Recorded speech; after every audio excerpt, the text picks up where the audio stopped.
Hello, good morning എൻ്റെ സഹോദരങ്ങളെ. ഒരു പ്രധാനപ്പെട്ട കാര്യം, വിവാഹാലോചനയെക്കുറിച്ചൊരു പ്രധാനപ്പെട്ട കാര്യം പറയാൻ വേണ്ടി വന്നതാണ്. എനിക്ക് കുറച്ച് പേര് വാട്സപ്പിലൂടെ, സിങ്കുമ്മ നിങ്ങൾ പിന്നെ പൈസക്കാരുടെ മാത്രം എടുക്കത്തുള്ളൂ, സാധാരണപ്പെട്ടവരുടെ കല്യാണാലോചന എടുക്കത്തില്ലേ എന്നൊക്കെ പറഞ്ഞുകൊണ്ട് ഒത്തിരി പേര് വരുന്നുണ്ട്. അപ്പം ഞങ്ങൾക്ക് ഫീസ് തരാനൊന്നും ഇല്ല, പിന്നെ എന്താണ് ഫീസ് തരാനില്ല, ഞങ്ങൾ മാസം സെയിൽസ് ഗേളായിട്ട് നിൽക്കുന്നവരും അങ്ങനെയൊക്കെ നിൽക്കുന്ന, ഞങ്ങൾക്ക് വിദ്യാഭ്യാസമൊക്കെ ഉണ്ട്, പക്ഷേങ്കിൽ ജോലിയൊന്നും ശരിയായില്ല, അതുകൊണ്ട് ഞങ്ങൾ ഇങ്ങനെയൊക്കെ സാധാരണ വീട്ടിൽ നിന്നാണ് ഞങ്ങൾക്ക് കിട്ടുന്ന പോലെ ഞങ്ങൾക്ക് തികയുന്നില്ല.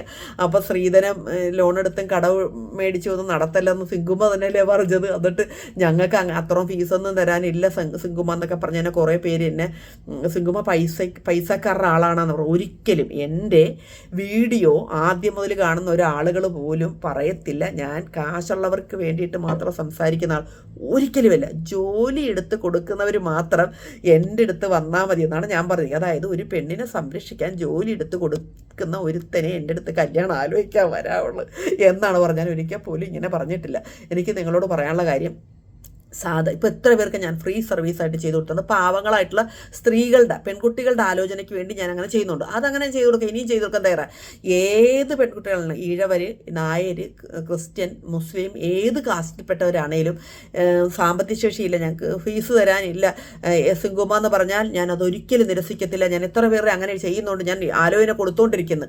ഇപ്പോൾ ഏതെങ്കിലുമൊക്കെ കല്യാണങ്ങൾ ഇപ്പം നടക്കും, എല്ലാം സെറ്റായി മാതാപിതാക്കളൊക്കെ തമ്മിൽ സംസാരിച്ച് ചെറുക്കൻ പെണ്ണും ചെറുക്കനൊക്കെ കാണുന്നു, അങ്ങനെ ഇഷ്ടപ്പെടുന്നു, അങ്ങനെ ഒരു ഘട്ടത്തിലേക്ക് കാണും. ഞാൻ പ്രാർത്ഥിച്ചുകൊണ്ടിരിക്കുക നല്ല കല്യാണങ്ങൾ നടക്കണമെന്ന്. എനിക്ക് ഓരോരുത്തരും സംസാരിക്കുമ്പോൾ അവരുടെ ആറ്റിറ്റ്യൂഡ് മനസ്സിലാവും.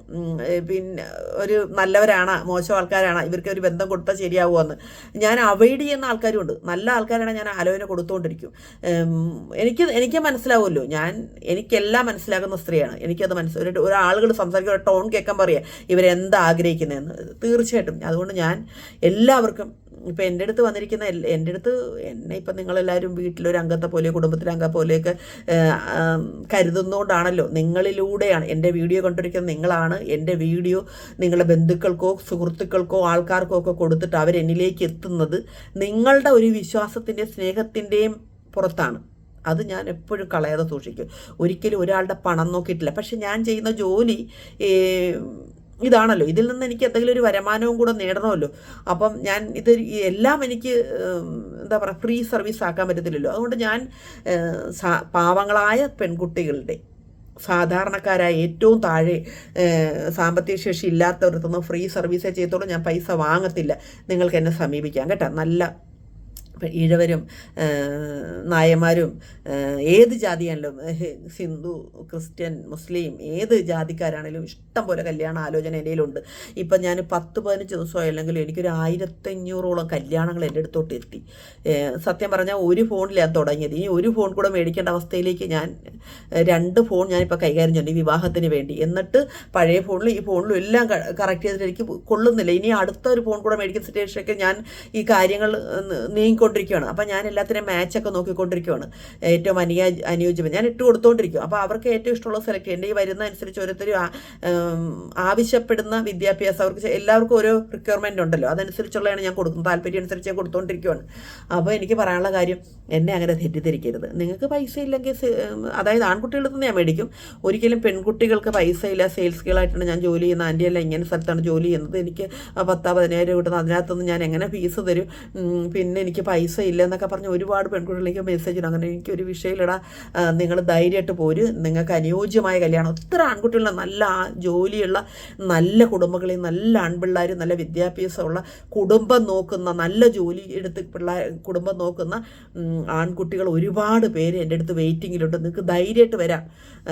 അതുപോലെ പെൺകുട്ടികൾ തന്നെ, അതായത് എല്ലാ കാറ്റഗറിയിലും പെടുന്ന ആളുകൾ, പണക്കാരും പാവപ്പെട്ടവരും സാധാരണക്കാരും, ഈ പറഞ്ഞ കണക്ക് മിഡിൽ ക്ലാസ്സും അപ്പർ മിഡിൽ ക്ലാസ്സും എല്ലാം ഏറ്റവും താഴെയായിട്ടുള്ളവരും ഒക്കെ ഉണ്ട്. എല്ലാ തരത്തിലുള്ളവരും ഉണ്ട്. അപ്പോൾ നമുക്ക് അനുയോജ്യമായത് നിങ്ങളുടെ എല്ലാം നിങ്ങളൊരു പ്രൊഫൈലിലൂടെ, നിങ്ങളുടെ ബയോഡേറ്റിലൂടെ നിങ്ങൾ എനിക്ക് തരുമ്പോൾ നിങ്ങളെക്കുറിച്ച് എനിക്കൊരു ബോധം കിട്ടും. പിന്നെ നിങ്ങൾ 1-2 വോയിസ് മെസ്സേജിലൂടെ നിങ്ങളെല്ലാം ഹൃദയം തുറന്ന് എന്നോട് പറയുകയാണ്. മിക്ക അമ്മമാരും ഒക്കെ എന്നോട് അങ്ങനെ പറയുന്നു. അപ്പം നിങ്ങളെക്കുറിച്ച്, നിങ്ങളെന്താണ്, നിങ്ങളുടെ സാമ്പത്തിക സ്ഥിതി എന്താണെന്ന് എനിക്കറിയാം. അപ്പോൾ അതനുസരിച്ച് തന്നെയാണ് ഞാൻ ബന്ധം കറക്റ്റ് ചെയ്ത് കൊടുക്കുന്നത് കേട്ടോ. ഒരിക്കൽ പോലും എന്നെ തെറ്റിദ്ധരിക്കരുത്. ഞാൻ പൈസ ഉള്ളവരുടെയും ജോലിയുള്ളവരുടെയൊക്കെ മാത്രം നോക്കും. നല്ല ജോലി വേണമല്ലോ എന്തായാലും. അപ്പോൾ ജോലിയില്ലാത്തൊരാണിനെ ഒരു പെണ്ണിനെ എന്തായാലും നോക്കാൻ പറ്റത്തില്ല. ആ ജീവിതം ശാശ്വതമായി പോകത്തില്ല. പിന്നെ എനിക്ക് ഈ വിവാഹം കഴിക്കുന്ന കുട്ടികളോടും അവരുടെ മാതാപിതാക്കളോടും പറയാനുള്ള കാര്യം, നമുക്ക് എല്ലാം കൂടെ ഒത്ത് ഒരു ജീവിതവും നമുക്കിവിടെ കിട്ടത്തില്ല. എന്തെങ്കിലുമൊക്കെ ചില പോരായികകൾ കാണും.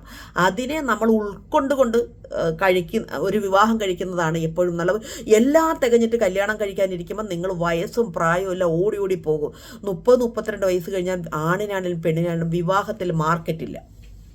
അവരെ സെക്കൻഡ് മാരേജുകളാണ് വരുന്നത്. എന്തിനാണ് നമ്മൾ അങ്ങനെ നല്ല സമയം കഴിഞ്ഞ് 10, 35, 60 വയസ്സ്, 40, 52 വയസ്സുകാരൻ വരെ കല്യാണം കഴിക്കാതെ നിൽപ്പുണ്ട്.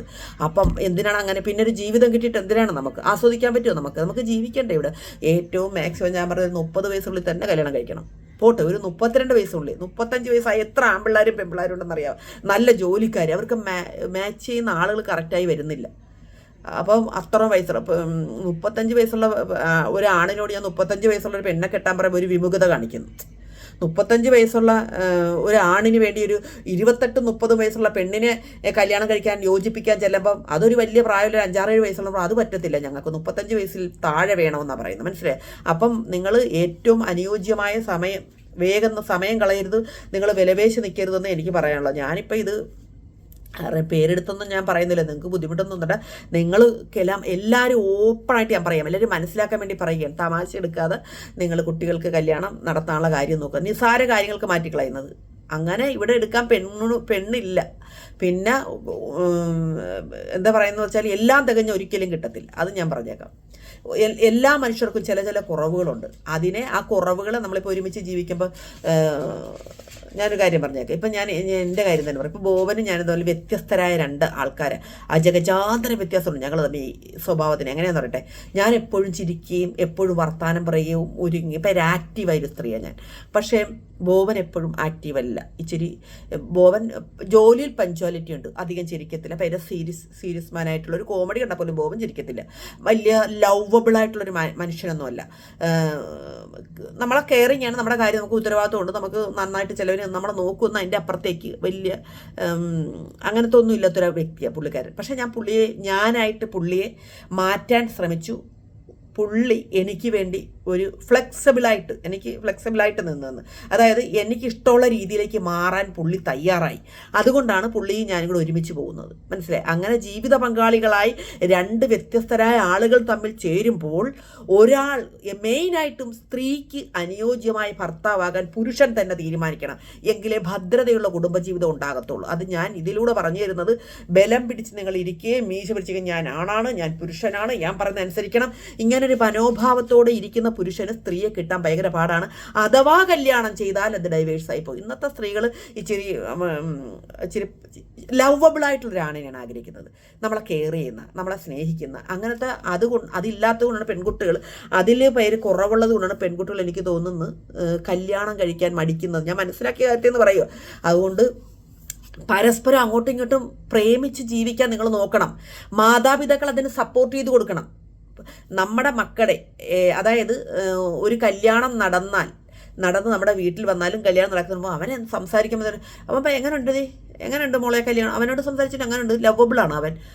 അവൻ ചിലപ്പോൾ കല്യാണം കഴിക്കുന്നത് വരെ അയാൾക്ക് ചിലപ്പോൾ ഒരു നമ്മൾ ഉദ്ദേശിക്കുന്ന രീതിയിൽ സംസാരിക്കാൻ പറ്റിയെന്ന് വരില്ല. പക്ഷേ നമ്മുടെ കൂടെ ജീവിച്ച് കഴിയുമ്പോൾ അങ്ങനെ മാറ്റിയെടുക്കാൻ നമുക്ക് പറ്റുമായിരിക്കും. അത് നമ്മൾ ആദ്യം തന്നെ സംസാരിച്ച് കറക്റ്റ് ചെയ്യണം. എൻ്റെ ഇഷ്ടങ്ങൾക്ക് ഇപ്പം നിങ്ങൾക്ക് മാറാൻ പറ്റുമെന്നൊന്ന് ചോദിക്കണം. അതുപോലെ തന്നെ നിങ്ങളും മീശ ഭരിച്ചിരിക്കരുത്. ആൺകുട്ടികളോട് പറയുന്ന തൻ്റെ ഇണയ്ക്ക് വേണ്ടി നമ്മൾ ചില അഡ്ജസ്റ്റ്മെൻറ്റ് തയ്യാറായെങ്കിൽ മാത്രമേ നമുക്ക് നല്ല ഭദ്രതയുള്ളൊരു കുടുംബജീവിതം ഉണ്ടാകത്തുള്ളൂ. വെറുതെ കല്യാണം കഴിച്ചിട്ട് എന്തിനാണ്? നമ്മൾ 2 പേരും പരസ്പരം അങ്ങോട്ടും ഇങ്ങോട്ടും 2 പേരുടെ താല്പര്യങ്ങൾക്ക് അനുസൃതമായി മാറാൻ തയ്യാറാണെങ്കിൽ മാത്രമേ നിങ്ങൾ ദയവായി കല്യാണം കഴിക്കാവുള്ളൂ. അതും പറഞ്ഞേക്കാം. അല്ലാതെ നമ്മൾ എന്തിനാണ് ഇപ്പോൾ ഒരാൾക്കൊരു സാമ്പത്തിക പ്രശ്നം വന്ന്, ഒരാൾക്കൊരു ജോലി പ്രശ്നം വന്ന്, എന്തെങ്കിലും കാരണത്തിൽ ജോലി നഷ്ടപ്പെട്ട് നമ്മളിപ്പോൾ കല്യാണം കഴിച്ച ഒരാൾക്ക് എല്ലാ കാര്യങ്ങളും കണ്ടിട്ടാണ് നമ്മൾ കല്യാണം കഴിച്ച് നമ്മുടെ ജീവിതത്തോട്ട് എടുക്കുമ്പോൾ ഒരാൾക്കൊരു ജോലി നഷ്ടപ്പെട്ട്, അപ്പോൾ മറ്റേ ആളായി ജോലി നഷ്ടപ്പെടുമ്പോൾ ആളെ അങ്ങോട്ട് ചവിട്ടി തൂക്കിയും വലിച്ചെറിയാനും ഡൈവേഴ്സ് ചെയ്യാനും ഒരിക്കലും നോക്കല്. ആൾക്ക് വേണ്ട സപ്പോർട്ട് കൊടുത്ത് നിൽക്കുമ്പോൾ അതാണ് യഥാർത്ഥത്തിലുള്ള ജീവിത പങ്കാളി. ആളെ അപ്പം ചവിട്ടി തൂത്തിട്ട് കളഞ്ഞിട്ട് എനിക്ക് വേണ്ട, ജോലിയില്ല, നിങ്ങൾക്ക് പണിയില്ല എന്ന് പറഞ്ഞിട്ട് കളയരുത്. അത് തിരിച്ച് അങ്ങോട്ടും ഇങ്ങോട്ടും ആകണം. മനസ്സിലായ? ചേർത്ത് വെക്കൽ, ഒരുമിച്ച് നമ്മൾ രണ്ട് പേര് തമ്മിൽ ചേർന്ന് കഴിയുമ്പോൾ ജീവിതാന്ത്യം വരെ ഒരുമിച്ച് സുഖദുഃഖങ്ങൾ പങ്കിട്ട് ജീവിക്കേണ്ടവരാണെന്ന് മാതാപിതാക്കൾ മക്കൾക്ക് സദാ പറഞ്ഞു കൊടുത്തുകൊണ്ടിരിക്കണം. ഒരാൾക്കൊരു സാമ്പത്തിക പ്രശ്നമോ രോഗദുരിതങ്ങളോ ആപത്തുകളോ വരുമ്പോൾ കൈയഴിഞ്ഞു പോകുന്നതല്ല, അതിനു വേണ്ടിയിട്ടല്ല കല്യാണം കഴിക്കുന്നത് എന്നും നമ്മൾ നമ്മുടെ മക്കളെ ബോധ്യപ്പെടുത്തി കൊടുക്കണം, അങ്ങോട്ടും ഇങ്ങോട്ടും. ഭാര്യയുടെ മുഖം കണ്ടാൽ നിനക്ക് നിൻ്റെ ഭാര്യ വിഷമത്തിലാണോ സങ്കടമുണ്ടോ അവൾ സംതൃപ്തയല്ലേ എന്ന് മനസ്സിലാക്കാൻ ഒരു ഭർത്താവിന് കഴിയണം. ഭർത്താവിൻ്റെ ടെൻഷനോ ആണുങ്ങളുടെ പ്രത്യേകത അവർ പുറത്തു പറയത്തില്ല, അവരെല്ലാം ഇങ്ങനെ സഹിക്കാനിരിക്കും കൂടുതലും. അപ്പോൾ അത് മനസ്സിലാക്കാൻ പറ്റുന്ന ഒരു ഭാര്യയുമാകണം നമ്മൾ. അങ്ങനെ രണ്ടുപേര് തമ്മിൽ ചേർന്നെങ്കിൽ മാത്രമേ ജീവിതം സുന്ദരമാകത്തുള്ളൂ. അതുപോലെ മക്കൾ പ്രണയിച്ച് ജീവിക്കുന്ന കാണുമ്പം ഒരു കാരണവശാലും മാതാപിതാക്കൾക്ക് അസൂയ പാടില്ല. അങ്ങനെയുള്ളവരുണ്ട്. ഇപ്പം തൻ്റെ മരുമോളും തൻ്റെ മകനുമായിട്ട് ജീവിക്കുന്ന കാണുമ്പോൾ ഒരു അസ്വസ്ഥത അസൂയം തോന്നുന്നവരുണ്ട്. അങ്ങനെ ഒരിക്കലും പാടില്ല. അങ്ങനെ വന്നാൽ നമ്മുടെ ഇപ്പം നിങ്ങൾ എന്തുമാത്രം കഷ്ടപ്പെടുന്നൊരു കല്യാണം നടക്കാൻ പെൺകുട്ടികൾ ഇതിന് സന്നദ്ധരാകുന്നില്ല, പെൺകുട്ടികൾ അകന്ന് മാറിപ്പോകുന്നു. ഇങ്ങനെയുള്ള മൂരാച്ചി സ്വഭാവങ്ങളൊക്കെ മാറ്റണം. ഭാര്യയുടെ തൻ്റെ മകൻ്റെ ഭാര്യയ്ക്ക് എന്തെങ്കിലും കുറവുകളുണ്ടെങ്കിൽ ആ കുറവുകളിലേക്ക് നിങ്ങൾ ഒരിക്കലും നോക്കരുത്. അവളുടെ പോസിറ്റീവായിട്ടുള്ള അവൾക്ക് ഉള്ളതിലേക്ക് നമ്മൾ നോക്കണം. അതായത് തൻ്റെ മകൻ്റെ ഭാര്യയ്ക്ക് 10 ഗുണങ്ങളിൽ അവൾക്ക് 1-2 ഗുണങ്ങൾ, നിങ്ങൾ ആഗ്രഹിക്കുന്ന ഗുണങ്ങൾ അവൾക്ക് കുറഞ്ഞു പോയെങ്കിൽ നിങ്ങൾ ഒരിക്കലും ആ കുറവുകളിലേക്ക് നോക്കാതെ അവൾക്കുള്ള ഗുണങ്ങളിലേക്ക് നോക്കുമ്പോൾ നമുക്ക് അവളോട് സ്നേഹവും ബഹുമാനവും കൂടും. അങ്ങനെ പെൺവീട്ടുകാരും ആൺവീട്ടുകാരും നിങ്ങൾ ശ്രദ്ധിക്കുക. എങ്കിൽ മാത്രമേ ഇനിയുള്ള കുട്ടികൾ കല്യാണം കഴിക്കുക നല്ല സ്വസ്ഥമായ കുടുംബജീവിതം നയിക്കുകയും ചെയ്യത്തുള്ളൂ. എല്ലാവർക്കും പേടി പരസ്പരം കല്യാണം കഴിക്കാൻ പെൺകുട്ടികൾക്ക് ഭയങ്കര പേടി, ഇത്ര റിസ്ക് എടുത്ത് അതുപോലെ തന്നെ 2 പേർ. ഇപ്പം എനിക്ക് പറയാനുള്ള കാര്യം പെൺകുട്ടികൾ കൂടുതലും ഒരു കാര്യം ഞാൻ ഇത് ഉൾക്കൊള്ളിക്കുവാണ്. കല്യാണം കഴിച്ച് ഞങ്ങൾ ചെറുക്കൻ്റെ വീട്ടിൽ തന്നെ പെർമനൻറ്റ്, പിന്നെ എനിക്ക് എൻ്റെ വീട്ടിൽ പോകാൻ പോലും ഇല്ല, അങ്ങനെയൊന്നും പാടില്ല. എപ്പോഴും ചെറുക്കൻ്റെ വീട്ടിലും നിൽക്കണം, പെണ്ണിൻ്റെ വീട്ടിലും നിൽക്കണം. 2 വീടുകളെയും ഈക്വലായിട്ട് കാണണം, 2 മാതാപിതാക്കളെ ഈക്വലായിട്ട് കാണണം, 2 കുടുംബങ്ങളെ അതുപോലെ തന്നെ കാണണം. കല്യാണം കഴിച്ച് ഈ പെണ്ണിനി ഞങ്ങളുടെ മാത്രം, അവരുടെ ഒന്നുമല്ല. അവരത്ര നാളും കഷ്ടപ്പെട്ട് പ്രസവിച്ച് വളർത്തി കൊണ്ടുവന്ന മകളെ വേരോടെ ഇങ്ങോട്ട് കൊണ്ടുപോരാ. അവളുടെ വരുമാനോ എല്ലാം ഞങ്ങൾക്ക് കിട്ടണം, ഇനി അവിടെ വീട്ടിലൊന്നും കൊടുക്കാൻ പാടില്ല. ഈ മനോഭാവം ഒന്നും വെച്ച് പുലർത്തരുത്. ആരെങ്കിലും അങ്ങനെ ഉണ്ടെങ്കിൽ കല്യാണം നടക്കത്തില്ല. അതൊക്കെ കൊണ്ടാണ് ഞാനിപ്പോൾ ഇത് വന്നപ്പോൾ പല കാര്യങ്ങൾ പല കുടുംബങ്ങളിൽ നിന്ന് പറയുന്നത് ഞാൻ കേട്ടുകൊണ്ടിരിക്കുന്നതിൽ നിന്നാണ് ഞാൻ ഈ വീഡിയോ ചെയ്യുന്നത് കേട്ടോ. അങ്ങനെയും പാടില്ല. നമ്മൾ 2 വീട്ടുകാരും 2 മാതാപിതാക്കളെ 2 കുടുംബങ്ങളിലെ മാതാപിതാക്കളെ മക്കൾ ഒരുപോലെ കാണാൻ നമ്മൾ പ്രേരിപ്പിക്കാവുള്ളൂ കേട്ടോ. ചെറുക്കൻ്റെ വീട്ടുകാർ പ്രത്യേകിച്ച്, ആൺകുട്ടികളുടെ മാതാപിതാക്കൾ പ്രത്യേകിച്ച് അതിന് മുൻകൈ എടുത്തിരിക്കണം കേട്ടോ. അതൊക്കെയാണ് ഒരു നീതിയായിട്ട് നമ്മൾ എപ്പോഴും ജീവിക്കാൻ നോക്കണം. പിന്നെ എനിക്ക് പറയാനുള്ള ബന്ധു വീട്ടുകാർ തമ്മിൽ സംസാരിക്കുമ്പോൾ ഇപ്പം 1-2 സംസാരങ്ങളൊക്കെ ഒരു ഉടക്ക് പോലെയൊക്കെ അങ്ങോട്ടും ഇങ്ങോട്ടും സംസാരിക്കുന്നത്. അതുകൊണ്ട് ഞാൻ പറയുകയാണ്, അങ്ങനെയല്ല. നമ്മൾ ഭയങ്കര അങ്ങോട്ടും ഇങ്ങോട്ടും സ്വീറ്റായിട്ട് സംസാരിക്കണം. നമ്മൾ എപ്പോഴും നമ്മുടെ പെരുമാറ്റത്തിലാണ് നമ്മളെ ആളുകൾ ആദ്യം വിലയിരുത്തുന്നത്, ഇഷ്ടപ്പെടുന്നത്. ആ പെരുമാറ്റം വളരെ മനോഹരമാക്കണം ബന്ധുക്കൾ തമ്മിലുള്ളത് കേട്ടോ. എങ്കിൽ മാത്രമേ നമ്മളെ അങ്ങോട്ടും ഇങ്ങോട്ടും ഇഷ്ടപ്പെടത്തുള്ളൂ. നല്ല രീതിയിൽ നമ്മൾ പെരുമാറാൻ അങ്ങോട്ടും ഇങ്ങോട്ടും നമ്മുടെ മക്കൾക്ക് വേണ്ടി, നമ്മുടെ മക്കൾ ആ വീട്ടിൽ പോയി ജീവിക്കേണ്ടതാണ്, നമ്മുടെ മകനും ആ വീട്ടിലാകണ്ടേ. നമ്മുടെ അങ്ങോട്ടും ഇങ്ങോട്ടും പരസ്പരം 2 വീട്ടുകാരും അങ്ങനെ ചിന്തിക്കണം. എങ്കിൽ മാത്രമേ നല്ല ബന്ധങ്ങളും നല്ല കുടുംബജീവിതം നമ്മുടെ മക്കൾക്ക് കിട്ടത്തുള്ളൂ. അങ്ങോട്ടും പരസ്പരം ദേഷ്യവും അസ്വസ്ഥതപ്പെടലൊന്നും ഉണ്ടാകാതെ നമുക്ക് കുടുംബ ഭദ്രതയോടുകൂടി ജീവിക്കാൻ പറ്റുള്ളൂ. ബന്ധുമിത്രാദികൾ തമ്മിലും സ്വരുമപ്പെട്ടു പോകണം കേട്ടോ. ഞാനിങ്ങനെ പറയുന്നത് പല കാര്യങ്ങളും ഞാൻ കേട്ടുകൊണ്ടിരിക്കുക. അതുകൊണ്ടാണ് പറയുന്നത്. എന്താണെന്ന് നിങ്ങൾക്ക് ഊഹിക്കാമല്ലോ എന്തുകൊണ്ടായിരിക്കും ഞാനിതൊക്കെ പറയുന്നതെന്ന്. ഇതൊക്കെയാണ് എനിക്ക് വീഡിയോയുടെ പറയാനുള്ളത്. അപ്പം നല്ല സാധാരണപ്പെട്ട വീടുകളിൽ നിന്നുള്ള കല്യാണത്തിന് ഒരുപാട് പേര് സ്ത്രീധനം വേണ്ട, ഒരു പെൺകുട്ടിയെ കിട്ടിയാൽ മതി എന്നുള്ള മനോഭാവത്തോടെ അനേകം ആൺകുട്ടികൾ എൻ്റെ എല്ലാ മതസ്ഥരും ഉണ്ട്. മുസ്ലിമുണ്ട്, ഹിന്ദു, ഈഴവ, നായർ, അങ്ങനത്തെ കാസ്റ്റ്, നല്ല പെന്തക്കോസ്റ്റ്, നല്ല ആലോചനകളൊക്കെ ഇഷ്ടം പോലെയുണ്ട്. ക്രിസ്ത്യൻ, എല്ലാ ക്രിസ്ത്യനും ഉണ്ട്. ഒത്തിരി ക്രിസ്ത്യൻ, എത്ര വെറൈറ്റി ക്രിസ്ത്യനുള്ളത് എനിക്കിപ്പോൾ ഇതിൽ വന്നപ്പോഴേ മനസ്സിലായത് എന്തുമാത്രം ഉണ്ടെന്ന് ഞാൻ. അപ്പോൾ അങ്ങനെ ഒത്തിരി ആലോചന എൻ്റെ കയ്യിലുണ്ട്. അപ്പോൾ സാധാരണപ്പെട്ടവർക്കും ഒരുപാട് നല്ല അതായത് ജോലി എടുത്തു കൊടുക്കുന്ന ഒരുവിധം നല്ല ആൺകുട്ടികൾ തന്നെയാണ് എൻ്റെ അടുത്തുള്ളത്. എല്ലാം നല്ലതാണ്. അപ്പം അതിനുവേണ്ടി നിങ്ങൾ ആലോചന കൊണ്ടുവരൂ. എനിക്ക് പാവപ്പെട്ട വീട്ടുകളിലെ പെൺകുട്ടികളുടെ ഫീസേ വേണ്ട കേട്ടാ. എല്ലാവർക്കും ഞാൻ നല്ലതാണെന്ന് നോക്കി സപ്പോർട്ട് ചെയ്ത് തരത്ത് മാത്രമേ ഉള്ളൂ കേട്ടാ. ഓക്കെ, ഇന്നത്തെ ദിവസം സന്തോഷകരമാകട്ടെ. ഇത് മറക്കണ്ട. സിങ്കുമ്മ എല്ലാവരെയും സമഭാവനയിലേ കാണത്തുള്ളൂ. ഞാൻ വേറെ ദൈവവിശ്വാസിയാണ്, ഞാൻ വേറെ മനുഷ്യസിലേക്കാണെന്നാണ് എൻ്റെ ഒരു വിശ്വാസം. ഞാനപ്പോൾ ദൈവത്തിന് നിരക്കായി ഒന്നും കാണിക്കത്തില്ല കേട്ടോ. സന്തോഷമായിട്ടിരിക്കും. നല്ലൊരു ദിവസം ആശംസിക്കുന്നു. എല്ലാവർക്കും നല്ല കല്യാണങ്ങളൊക്കെ ഉണ്ടാകാൻ എല്ലാവരും പ്രാർത്ഥിക്കുക. ഞാൻ എല്ലാത്തിനും മാച്ച് നോക്കിക്കൊണ്ടിരിക്കുകയാണ്. ചിലതൊക്കെ എത്ര നോക്കിയാലും ചിലത് ഇഷ്ടമില്ല. ഞങ്ങൾക്ക് ഇത് പറ്റില്ല, ഇത് പറ്റില്ല. പെണ്ണില്ല, അങ്ങനെ പറയാനുള്ള പെണ്ണുങ്ങളൊന്നും ഇല്ല. എന്തെങ്കിലുമൊക്കെ കുറവുകളൊക്കെ ഉണ്ടെങ്കിലും നിങ്ങളത് പരിഹരിച്ച് കല്യാണം ചെയ്ത് പോവുക. അതായത് ഒരു 30 വയസ്സിൽ താഴെയുള്ള കുടുംബങ്ങൾ ആൺകുട്ടികളുടെ വീട്ടിലേക്ക് നമ്മൾ ബന്ധം കൊടുക്കുമ്പോൾ ഇത് പറ്റത്തില്ല, ഇത് പറ്റത്തില്ല, അങ്ങനെ പറ്റത്തില്ല. സെലക്ട് ചെയ്തെടുക്കാൻ പെണ്ണില്ല. അങ്ങനെ പറഞ്ഞു പോയ ഒരു 37, 40, 45 വയസ്സായി ഇവിടെ നിൽപ്പുണ്ട്. 52 വയസ്സുകാരൻ വരെ നിൽപ്പുണ്ട്. അവർ പറയുന്ന ആ 52 വയസ്സുള്ള എനിക്ക് വോയിസ് മെസ്സേജൊക്കെ ഇട്ട് നിങ്ങളെ കേൾപ്പിച്ച് തരണമെന്ന് ചിലത് തോന്നുന്നു. കാരണം വെച്ചാൽ അവർക്ക് രോക്ഷം കൊണ്ടിട്ട് പറയാം, മാതാപിതാക്കളോട് വെറുത്തിട്ട് ജാതകം നോക്കി കളഞ്ഞ്, ഞങ്ങൾ കുടുംബമഹിമ നോക്കി കളഞ്ഞ്, ഞങ്ങളുടെ ഏവരെല്ലാം വീട്ടിൽ ഞാൻ ഒരു പിള്ളേർ പറയും ഞങ്ങൾക്ക് ഇഷ്ടപ്പെട്ട കല്യാണം പോലും വീട്ടുകാർ നടത്തിയില്ല ആൻറ്റി. അത് അന്ന് നടത്താൻ വേണ്ടി ഞങ്ങൾ ബലം പിടിക്കാഞ്ഞത് അച്ഛനെ അമ്മനെയൊക്കെ എതിർക്കണമല്ലോ എന്ന് ഓർത്തിട്ട് ഞങ്ങളത് മിണ്ടാതിരുന്നു. ഇഷ്ടപ്പെട്ട പല ബന്ധങ്ങളും സാമ്പത്തികം ഇല്ലാത്തതിൻ്റെ പേരിലൊക്കെ വീട്ടുകാർ തട്ടിക്കളഞ്ഞ്. ഇപ്പം കണ്ട ആൻറ്റി അവരൊക്കെ കല്യാണം കഴിച്ച് മക്കളുമായിട്ട് ജീവിക്കുന്നു, എനിക്ക് കല്യാണം കഴിക്കാൻ പറ്റിയില്ല എന്നൊക്കെ പറഞ്ഞ് എന്നെ കിടന്ന് തുരുതുരാ വിളിക്കുള്ളൂ. എന്ത് റെഡിയായ ആൻറ്റി, എനിക്ക് തന്നെ വിഷമം തോന്നുന്നു. അതുകൊണ്ട് നിങ്ങളോട് പറയുകയാണ്, എല്ലാവരും മാക്സിമം ചില കുറവുകളിൽ വിട്ടുവീഴ്ച മനോഭാവം കാണിച്ചെങ്കിൽ മാത്രമേ വിവാഹങ്ങൾ നടക്കത്തുള്ളൂ. Okay, thank you. പിന്നെ വേറൊരു കാര്യം കൂടെ പറയാം. ഞാനൊരു ചെറിയ ഫീസാണ് വാങ്ങുന്നത്. എനിക്ക് 3 മാസം കൂടുമ്പോൾ വേറൊരു ഫീസ്, 6 മാസം കൂടുമ്പോൾ വേറൊരു ഫീസ്, കല്യാണത്തിന് ഇന്ന കമ്മീഷൻ, അതൊന്നും എനിക്കില്ല.